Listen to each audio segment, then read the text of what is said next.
Welcome to DFI's podcast, Broadcasting Common Ground. I'm Tim Siegel, and it's my pleasure to host this continuing series called Deep Dive, where we dig into relevant deep foundation topics. Each episode is divided into two parts to give us time to better cover the subject. In this episode, we are looking at several aspects of deep foundations. In this first part, our topic will be laterally loaded piles and drilled shafts. As always, we invite a guest who is an authority on the subject. Today, we have Professor Anne Lemnitzer with UC Irvine joining us. For those of you that have not met Anne, her research is focused on practical aspects of deep foundation engineering. She is also very active in professional organizations. She is a former trustee of DFI and the current co-editor-in-chief of the DFI Journal. Welcome, Anne. Thank you, Tim. Thank you for the invitation. All Very right. nice to be here. It's great to have you. Before we begin with the technical discussion, I know that our audience would like to know a little bit about you, Anne. Where you're from, what influenced you, and what led you to be a professor at UC Irvine. I'm originally from Germany, as my accent still gives it away, even though I came to the United States in 2004 for graduate studies. I was actually born in East Germany when it was still East and West, and the Berlin Wall was still up. And as soon as that came down, my parents opened a structural engineering design office. My dad was a structural engineer, my mom was a mechanical engineer. So I got that kind of background from my family. And I would have liked to actually study medicine, but my GPA was not good enough because it needed to be like a 4-point infinitive, something like that. And so I was not admitted right away.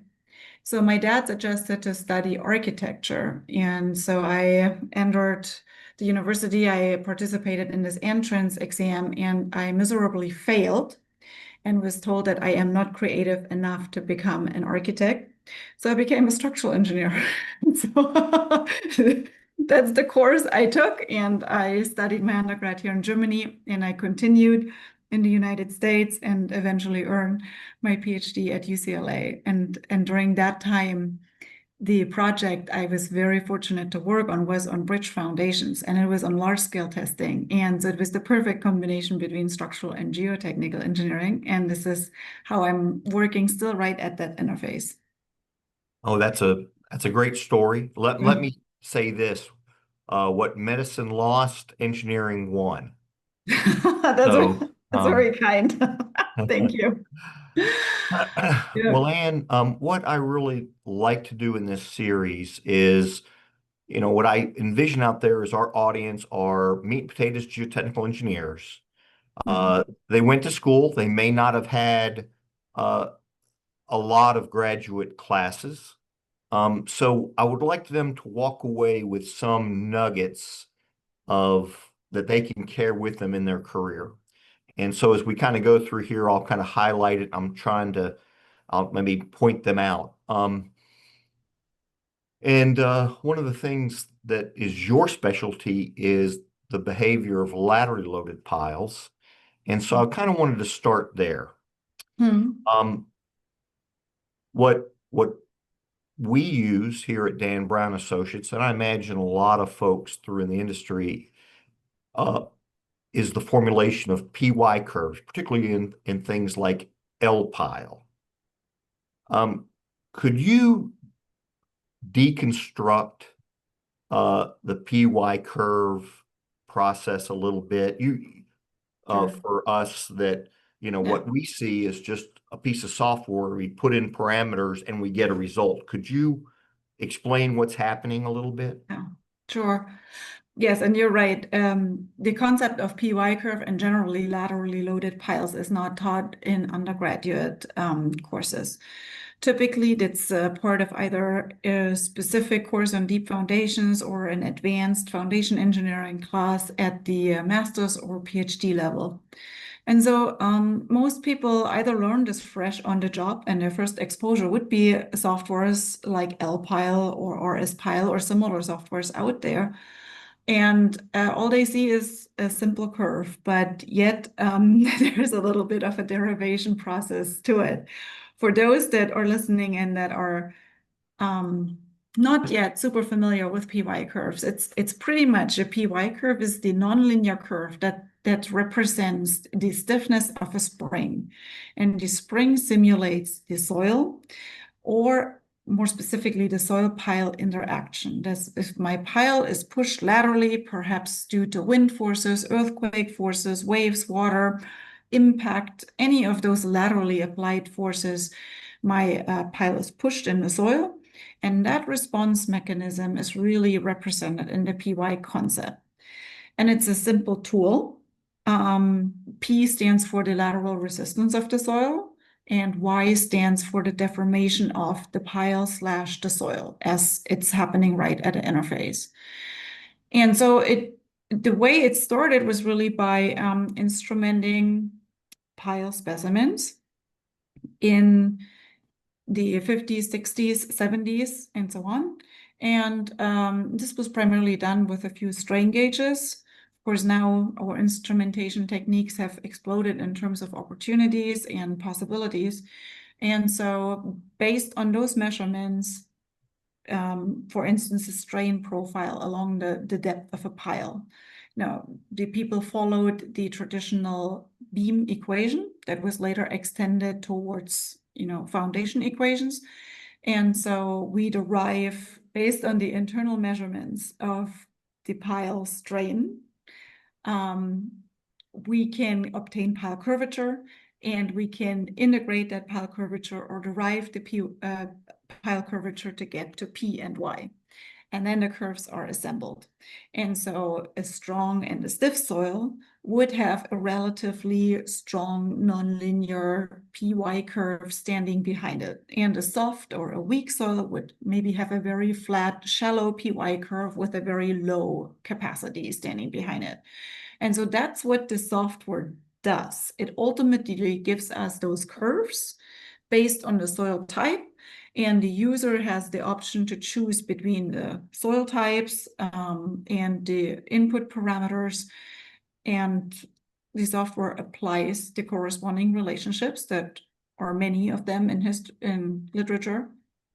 And So let me get this right. And is it when we pick up, for example, we pick a PY, when we say input in L pile or group or I think it's FB peer, and we say sand, right. what the computer knows is that it's going to pick a curve that is a spring curve. Representative for a sand, right? Okay. And then for when we ship clay, it does the same thing. It may be a different curve, but Correct. so now when we put in the values of, for example, like for clay, we may put an undrained shear strength, or for sand, we put in a friction angle. How is that incorporated into the analysis? Because the way the curves were originally derived were through large-scale testing in the respective soil, right? It was a test conducted in clay, test conducted in sand. So there was always one curve available. And based on that initially fitted curve, then parametric studies have been done numerically. And then the concept, for instance, of depth was applied, or the constants of Unit friction. weight. Yes, correct. Yes, and then that changes the curve. So for instance, it would change your initial stiffness, or it would change your ultimate capacity based on those friction angles, right? It changes that part or the shape of the curve and makes it weaker or stronger in its nonlinear sense. Gotcha. So it's indirectly implemented because it's really not a true scientific concept the way the curve was derived, right? We had a few data points, and back then, for instance, Professor Rees's pile models that he did, I think there were only two or three data points that he really got internally. And then he started out with that one representative spring formulation, that one representative curve, and then based on that, expanded that. So if we contrast that to what geotechnical engineers know of, like finite element modeling, compared to the PY curve process, they're really two different approaches, right? Absolutely. Where a numerical model tries to capture the real behavior in a mathematical form. You know, if you put in friction angle, it calculates shear stress with a normal force and Correct. the tangent of phi. But that's Correct. not at all what LPAL does. If you take a friction angle, what it really does is kind of tunes that curve. If you increase the friction angle, it makes it stiffer. If you turn down the friction angle, it makes it softer. Correct. It doesn't really calculate a shear stress. No, no, only in a finite element model, you would actually get a real three-dimensional strain. And then based on Hooke's law, you would go from strain to stress, and you have the E modulus and you have the nonlinear variation thereof. So that is only happening in a finite element model. Right. So implicitly, this is in a PY software, regardless of which software it is. I think that it's more an intuitive adjustment that, you know, follows the natural physical laws of higher friction angle, you know, No, I mean, stiffer, we can always stronger, use, denser soil. definitely, we can intuitively think that a Yeah, dense sand is going to result in less displacement. And then of correct. course, various Yeah, folks could they could verify that with load testing to see that they're in that range. But I guess the point is that I want to emphasize to our listeners is that it is kind of unfair to judge the PY process in the same way we would expect a numerical model to behave. They're really two yeah. different uh, Yes. And I think baskets. many experiments have shown that, right? Yeah. That if we use the traditional PY curves that were derived in like the early 60s or 70s or so, often with like a constant EI of in the pile, especially, you know, it's especially for reinforced concrete piles, it's not going to work, but it was that original assumption. So what people see now is a substantial over or underestimation, you know, of the curve compared to the real large scale results that they see in the field. And one of the questions that maybe you and I often get is like, why are the results so different, and what can we change should we change the input parameters to get closer to the you know, measured curve in the field, or where does the difference come from? But it is due to that effect that it was done on a very limited set of experiments. And we tend to extrapolate in terms of diameter, in terms of soil conditions, and in terms of, you know, head boundary condition, just No, that's because it's exactly a simple right. tool. That's Yes. exactly right. And So to we say it a can little take it. slightly different way, we've run enough Yeah. lateral load tests to know that if we back calculate a friction angle, for example, in a sand with a lateral test, in many cases, we'll get friction angles easily of 45 degrees, sometimes of 50 degrees, sometimes of 60 degrees that we would need to input into one of these PY curve Correct. programs to really mimic the field test. Yes, that's And correct. somebody And would I look have at that and seen they exactly say, the same. that's insane. There's no friction angle of 60 degrees. Well, yes, that's true, but you got to think of it as that we're really just tweaking that stiffness curve. We're not really trying to represent the true numerical behavior of a sand in nature. What we're just doing is trying to adjust that curve And that curve, frankly, what I found in L-pile is not all that sensitive to friction angle. If you change it from 25 to 30,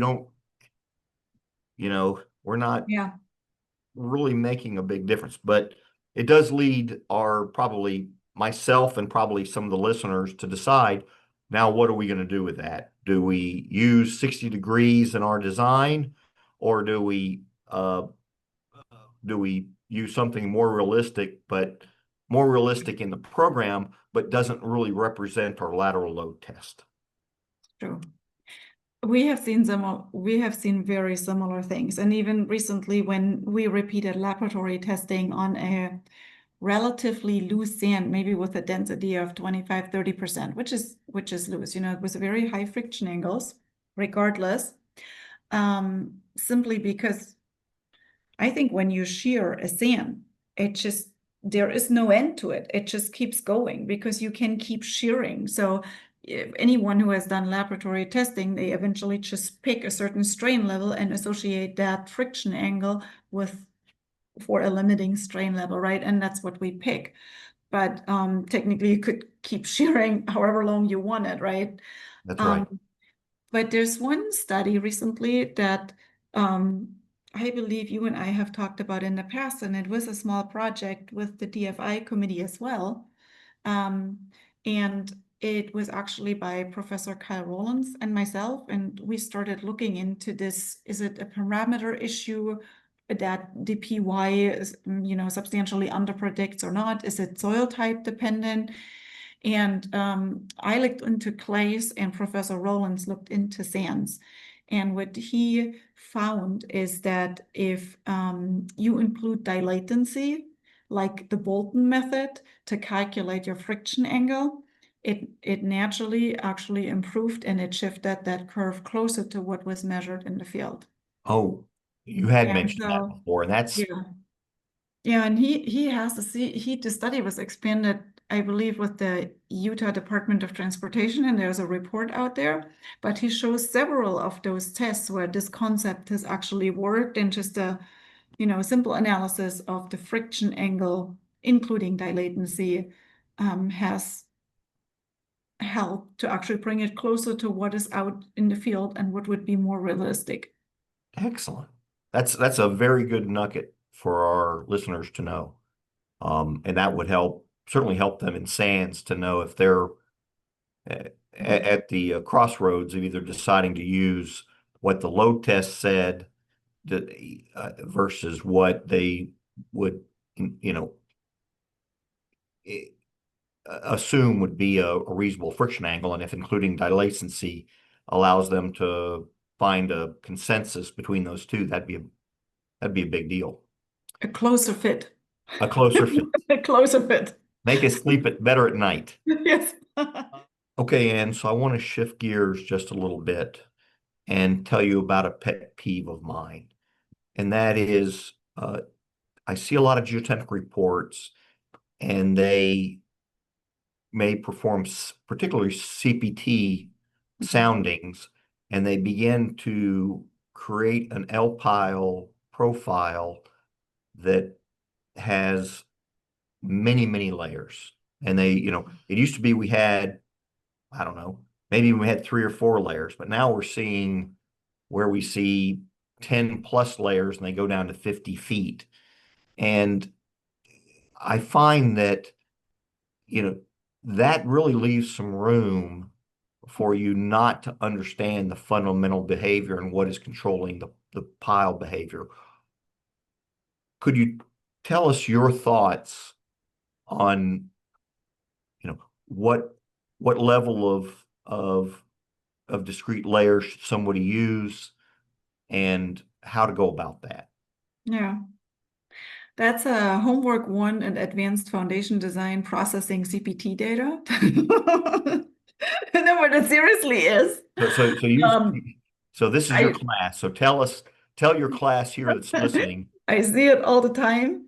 And the moment, students see a CPT profile, like it's hard to judge what layer is important and not. And sometimes we don't even know, but you kind of get a feeling with experience. But primarily, students fresh in the class, they try to include every single layer in the profile, and we end up with 30 layers for, 30 feet deep profile kind of thing.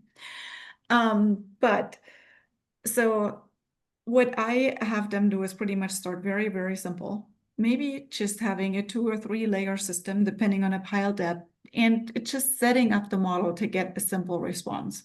First, we have to remember that, as we just said, it's not any software like a PY-based software is an upgraded version of, like, I don't want to say like an estimation, but it's not like a finite element or model where we calculate stresses and strains.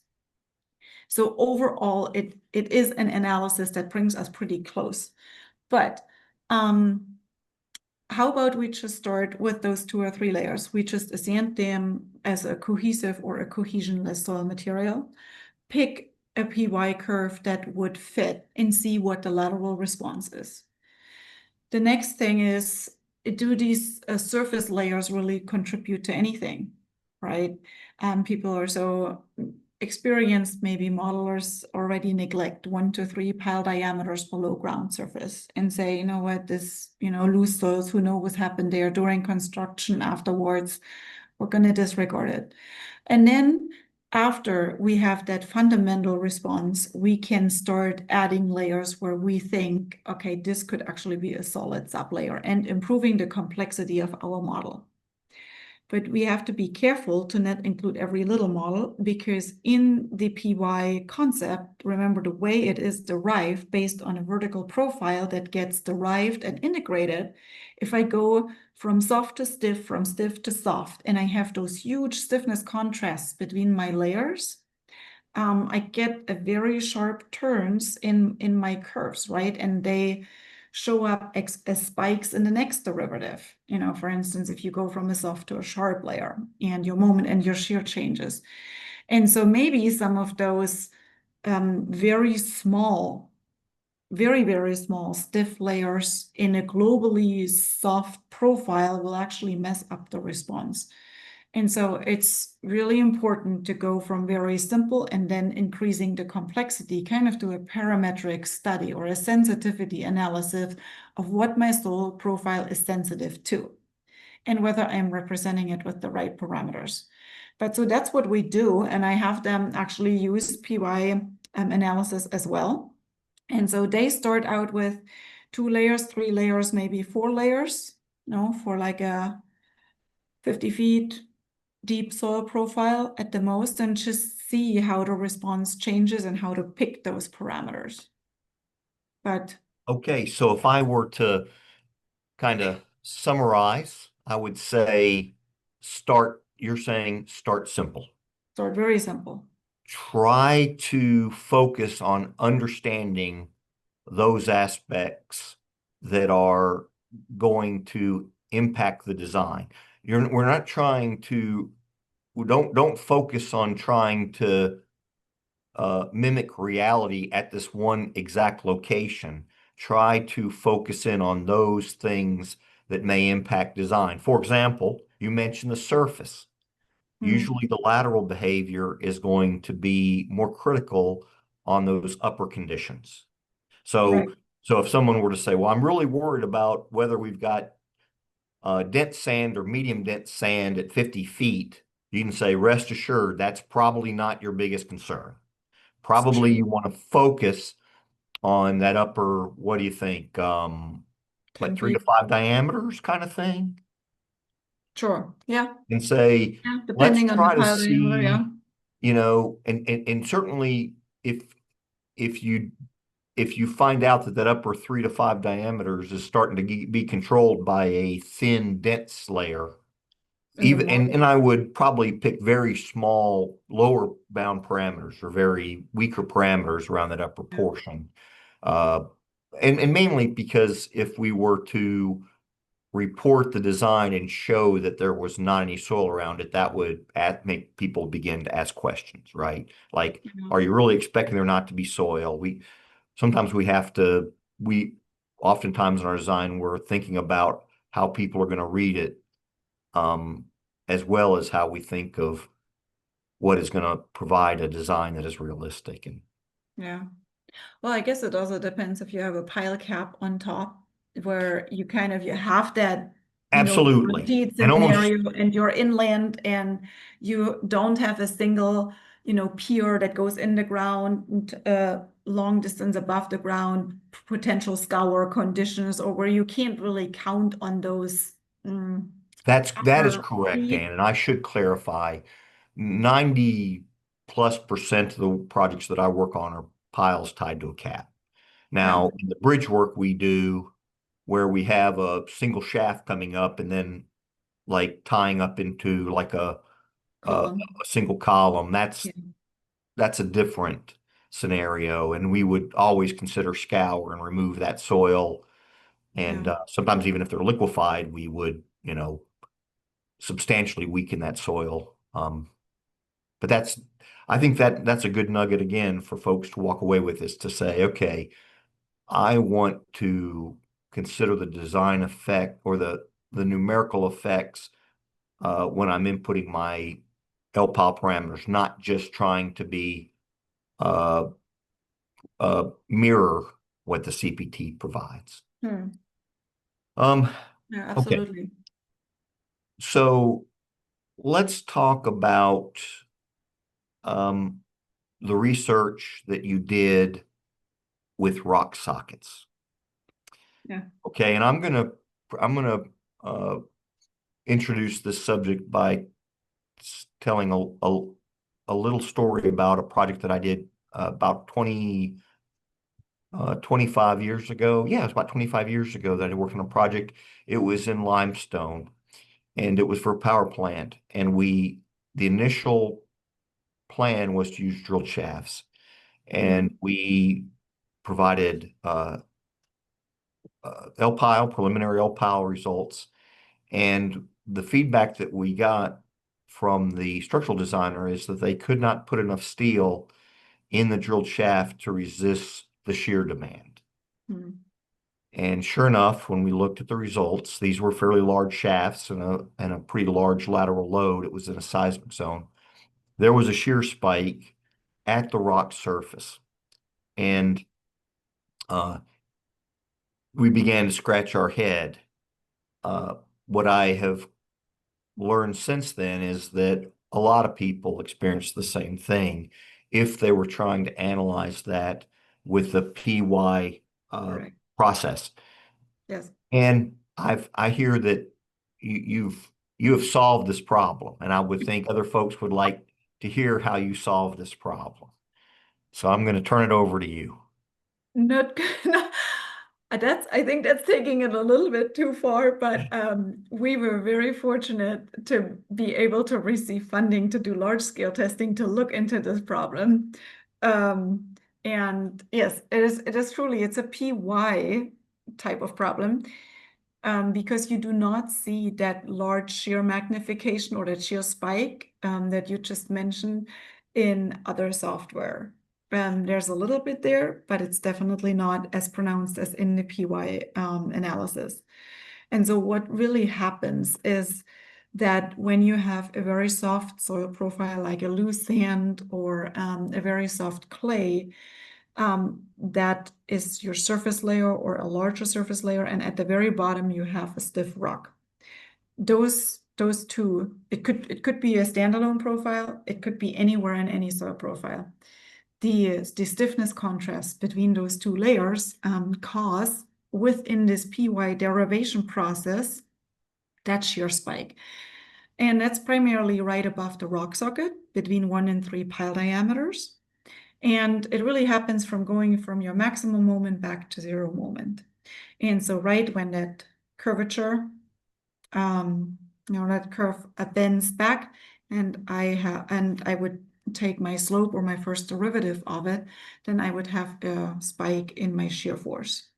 So as a result, if you run this in any PY-based software, you would see that shear spike at the bottom. And people try to put, or have tried, out of uncertainty, a lot of transverse reinforcement right above the rock socket, but it causes huge constructability issues that, we have been told by contractors and many people who have experienced it, simply because the spacing of the transverse reinforcement would have to be so small that concrete couldn't easily flow anymore. It created air pockets.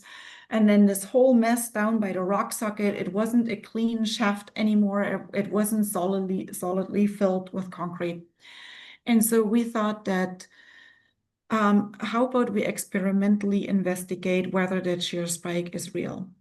Numerical modeling really had shown this before, that it's a PY phenomena. For instance, Professor Pedro Arduino at the University of Washington, he did a lot of research. He published a great peer report that is out there where he ran the analysis with OpenSeas, and he had the pile embedded in rock and ran a ton of sensitivity analysis varying the rock soil stiffness ratio, the rebar ratio, and everything you can imagine around it. And he already said that this shear spike that, is predicted by PY, he does not see the same magnitude in a finite element-based software. But at that time, there was no large-scale data available to calibrate that finite element model. And so we did some testing afterwards, and we tested 3 pile specimens in a very simple experiment.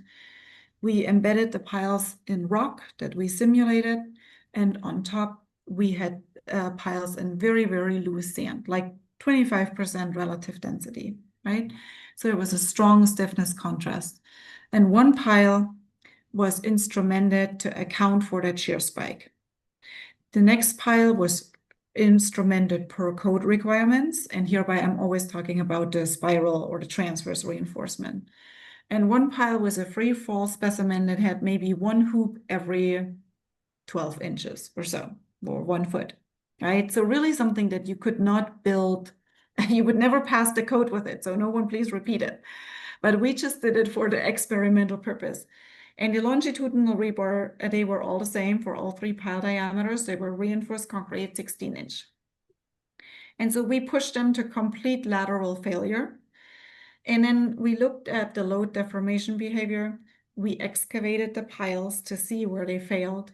And almost like literally all 3 piles failed in the same way through plastic hinging above the rock socket, as you would see with like a cantilever beam that, has the largest moment or the plastic hinging near its point of fixity. And that's exactly what we saw. Very limited diagonal cracks in the piles, really the horizontal plastic hinging cracks. And back then we also tried a new device. We actually put some special instrumentation in there that we built in-house beforehand.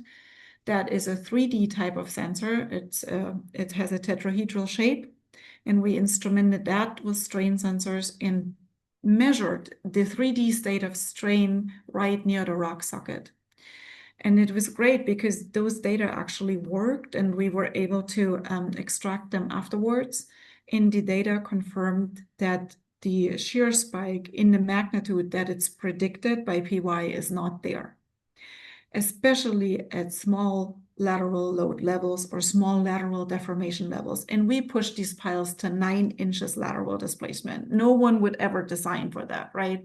But since we could in the experiment, we went from 0 to 9 inches all the way. What options do we have as a designer? If I come to you and say, I'm getting a shear spike in, what do I do? The most time-consuming and expensive method would be to run a full-on finite element model, but most designers will say, maybe we do not have the current budget for that. The one option we talked about was to assume and treat it like a simply like a fixed cantilever beam, even though we know it's not exactly, and just use the applied shear as our shear force. If that is a too risky approach, then probably the most scientific way to do it is just to use a strut and tie model, apply that to my pile, and see what kind of or what shear magnitude is actually transferred down from that applied shear and what still arrives through my struts and ties down at the rock socket. And that's the shear I could probably reliably design for, which in most cases will not be very, very different than the applied shear. That's cool. The other or last method that I have seen being used many times in practice is the distribution of the shear. So instead of taking that spike magnitude that is the output of a PY type analysis, I can take that and I pretty much distribute it over a longer length instead of just that instant spot where it happens. And I increase some of my transverse rebar, but distribute it out to still have a constructible and maybe contractor-friendly spacing that is still able to carry a substantial amount of shear down. And that's what rock. you previously said was our smear approach, right? So Yeah. Yeah, we're kind casually of it's often referred to as like you smear the shear. you smear the shear. You're not making it such a drastic transition so that Correct. you don't get that concentration. Well, very Yeah. good. And if we And know that we don't have stiff rock or super stiff rock, and we know then we could also apply a PY curve for weaker rock to account for those effects like weathering or more brittle behavior at the rock surface. And that will also smoothen out that effect a little bit. So this, super. this is what I would recommend our younger listeners who haven't had the fun times to design many rock socketed piles yet. Well, that's good advice. And we always, as designers and as engineers, need to put more tools on our tool belt. Always have them available. And if they haven't run into the shear concentration or the shear spike issue, they probably will in their career. And you've given them great advice how to solve that problem. All right, and we'll close up this part one, and we'll see you in part two. Have a Correct. great day, and thanks everybody for joining us on this part one of the deep dive with Anne Lemnitzer. Take care. Bye-bye. Thank you.